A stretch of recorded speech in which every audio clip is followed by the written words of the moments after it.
Union Sunburst. Hello mga Mars! Welcome back again sa ating garden ngayong araw na ito. So ngayon, i-feature ko naman yung isa sa pinakamaganda nating succulents dito sa garden natin. Ito yung tinatawag na Union Sunburst. Ang kulay nito is gold, green, and pink, and variegated yung foliage niya. Usually, mag-mature siya in size na 1 to 2 feet in wide and 1 to 2 feet in tall. So, yung white bloom niya is mabubloom during spring, summer, and winter season, mga Mars.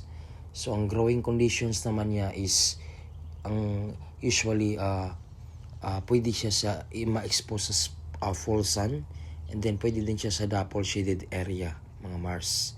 So, ang watering frequency niya is occasional lang or kunti lang yung ilagay mong tubig, okay na siya.